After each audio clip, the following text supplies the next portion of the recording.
سلام دوستان عزیز، شما رد هستم و امروز تو این ویدیو قراره چیکار کنیم نمیدونم.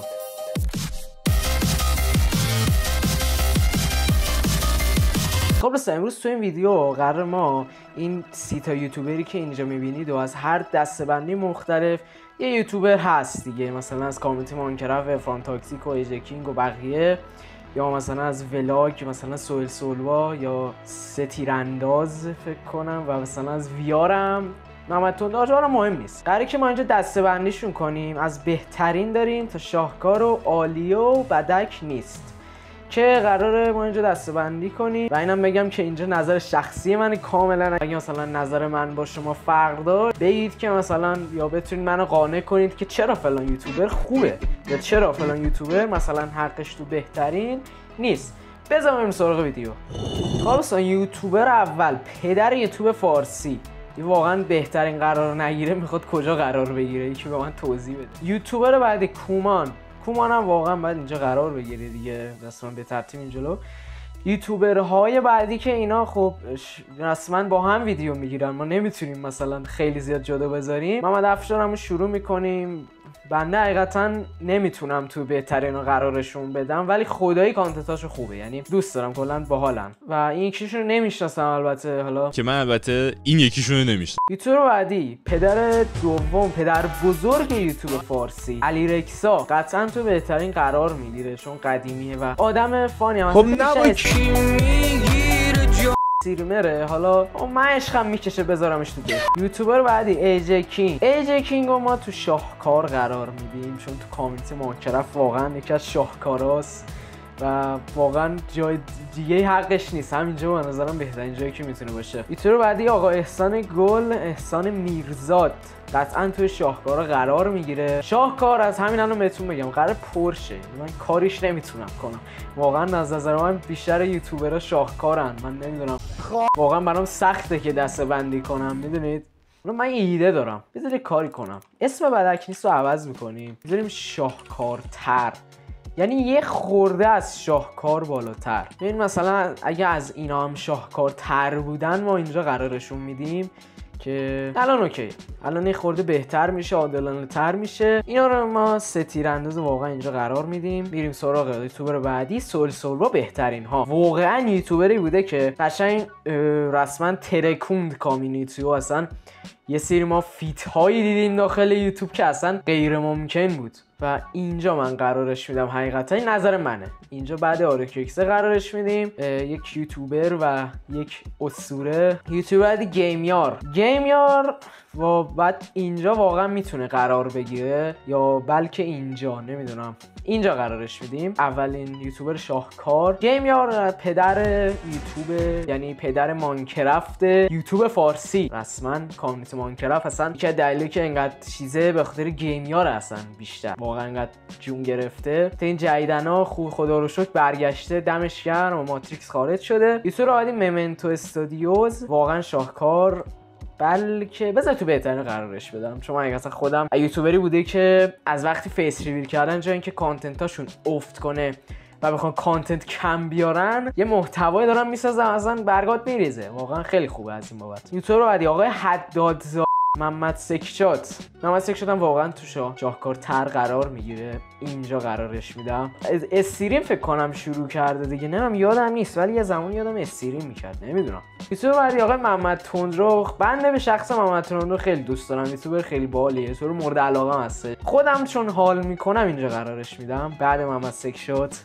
یوتیوبر بعدم ویجیلند، حالا شما میتونید ویجیلند و ویجیاتو هم حسابش کنید، ویجیاتو و ویجیلند همین بدونن حساب میان که ویجیلند هم واقعا اینجا قرار میگیره، من اینجا قرارش میدم چون میگم اینا بازم نظر شخصی خودمه، چون خیلی ویجیلند دوست دارم. یوتیوبر بعدی هاچ پاندا هم همینطور اینجا قرار میگیره، واقعا خیلی یوتیوبر خفنیه، آدم فانیه و یوتیوبری که شما در کنار خانواده راحت میتونید تماشا کنید، به خصوص اگه خانواده‌تون رنگ پوستشون مایل به شلاق بچرخ نمیذارم بزنی، من دست توه میخرمت. بزن. من خوش‌شکل‌ترم الان من خوش رنگ‌ترم. چقدر سیاهی آجی؟ نه اونقدرم سبزه است. با من سر اینو بحث نکن، سیاهی. من نژاد پرستی ارشد خوندم. رنگ پوست از پلت رنگی FBEBD 9 پایین تر بیاد باید با شلاق بزنی. یوتیوبر بعدی رضا آینه، یوتیوبر بسیار کهنه‌کار و بسیار خوب. من اینجا قرارش میدم یا نمیدونم اینجا قرارش میدیم. یوتیوبر خوبیه واقعا. یه زمانی کوروش که اسم رضا آینه آورد خیلی‌ها نمیشناختنش. من خودم هم همون زمان که اسمش آورد زیاد کانتنتاشو دنبال نمی‌کردم. بعد یه مدت یوهو خیلی خفن شد و واقعا یوتیوبر خوبیه به نظر من. یوتیوبر بعدی مترزک، من خودم اینو هستم. گوت، واقعا گوت، واقعا بهترین. من اینجا قرارش میدم واقعا. یوتیوبر بعدی افان تاکسیک، شاهکار اینجا قرار میگیره یا اینجا قرارش میدم و به نظر من خیلی خوبه. واقعا شاهکاره. توی کامیونیتی ماینکرافت خیلی شوک‌گذار باید باشیم که کسی مثل افان تاکسیک هست. تاکسیک بوده، فان بودن کامیونیتی حفظ کنه. افان تاکسیکی چه اسمیه داره. یوتیوبر بعدی ادمیرال، دیگه ما مترزک و محمد تندو و سکشات قرار دادیم، بعد ادمیرال هم قرار بدیم. ادمیرال هم من اینجا قرار میدم. یوتیوبر بعدی بیگیزموک، اینجا قطعا من قرارش میدم چون خودم جدیدن هم خیلی کانتنت های خوبی داره به نظر من تولید میکنه و بازم مثلا هاچ پاندا و مترزک خیلی شخصیت باحالی داره، یعنی کاراکتر خودشو داره. تو بعد میا پلیز خود اون اولا باشه ولی خب حالا اومد یوتیوبر آخر. میا پلیز هم واقعا اینجا قرار میگیره. اینجا من قرارش میدم. واقعا یوتیوبر بسیار قدیمی و زمانی که کسی نمیدونست یوتیوب چیه، میا پلیز و نام آرکیوکسر کوروش و فرش سالین تو اینا رو اوج بودن رسما. هیچ کس نمیدونست یوتیوب چیه ولی اینها داشتن کانتنت های خودشون تولید میکردن و واقعا کانتنتشون خوب بوده. یوتیوبر بعدی خانم مریم خواجوی که یوتیوبر میشه گفت نوظهور کامیونیتیمون هستش که خوبه، محتواش خوبه. من اینجا قرارش میدم. توز شاهکار قرارش میدم. و یوتیوبر بعدی سول پرنگ هم اینجا قرار میگیره. یا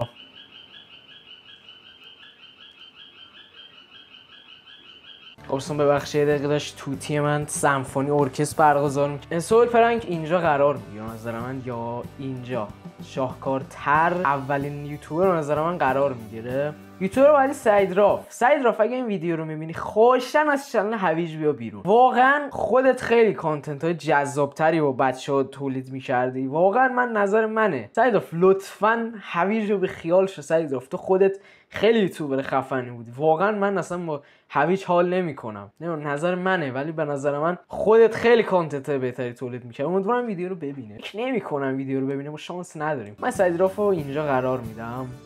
اینجا تو شاهکار من اینجا قرارش میدم. واقعا اینطور خوبیه، قدیمی هستش. شما نمیدونم کانتنت قدیمش رو دیدین یا نه. زمانی که مثلا با سولوا و بقیه ویدیو میذاش خیلی خدای حال میداد. یه بعدی بنیامین بی ای بهترین واقعا اینجا قرار میگیره. اینجا قرار میگیره راحت.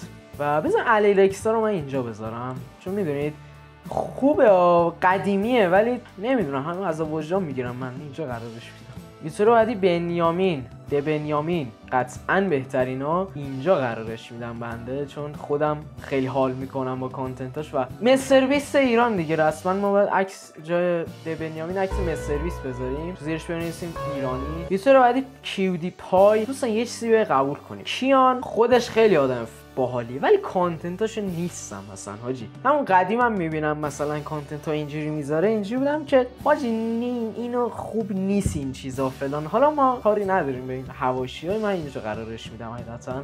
حالا عالیه هم خالی نمونه. یه صحبتی پرشن رست، نمیدونم شما کیا دنبال میکردین ولی پرشن رست یکی از قدیمی تریناست، یعنی 3-4 سال پیش رست میذاشته. اگه تو ماشه فکر نمی کنم کسی اینجا پرشن رست از زمانی که رست میذاشته دنبال بکنه و من نمیدونم حقیقتا خودم خیلی حال میکنم با رستاش و اینجا من قرارش میدم واقعا. یوتیوبر بعدی هایدی هایروکس واقعا آدم فان و باحالیه، کانتنتاشو من خیلی حال میکنم و اینجا قرارش میدم.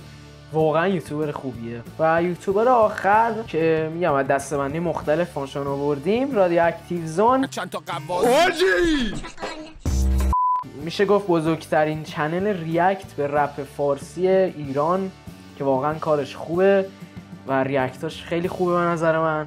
و یوتیوبر خوبی، ریاکتاش خیلی خوبه به نظر من دیگه. اینجا به نظرم میتونیم قرارش بدیم یا اینجا میشه قرارش داد. و بله اینم نظر من در مورد یوتیوب فارسی. ببخشید اگه خیلی‌ها نبودن، میدونم نظر من براتون خیلی مهم و یه خورده این شاهکارترا گنده شد، یعنی 2 تیکه شد که نباید اینجوری میشد، ولی خب بذارید یه اکتیو زون اینجا قرار بدیم که تمیزتر در بیاد. بله اینم نظر من در مورد یوتیوب فارسی. میدونم براتون مهم نیست، پس به من بدید نمره خب دلقک بازی بس دیگه، ویدیو رو تموم کنیم. حاج پاندا و محمد تندرو هم با هم ست شدن. برگام حاجی ما کنید بک‌گرانداشون سیاه. هولی شت، دقت نکرده بودم به این. مرسی که تا اینجا ویدیو تماشا کردی. یاد در همون دکمه لایک و سابی که تو از 1 ثانیه شما فشار میدی میتونه دقیقه ها شاید هم ساعت ها به من روحیه بده. پس اگه دوست داشتی ویدیو رو لایک کن و ما رو هم به دوستانت معرفی کن تا بتونیم یه جای کوچیکی تو این کامیونیتی بسیار بزرگ و خفن بین یوتیوبرهای خفن داشته باشیم. منم عددی نیستم بخوام قضاوت کنم یوتیوب رو بگم فلانی خوبه فلانی بده، ولی گفتم دیگه این نظر شخصی منه. امیدوارم که خوشتون میاد و تا ویدیو بعد خدا نگهدار.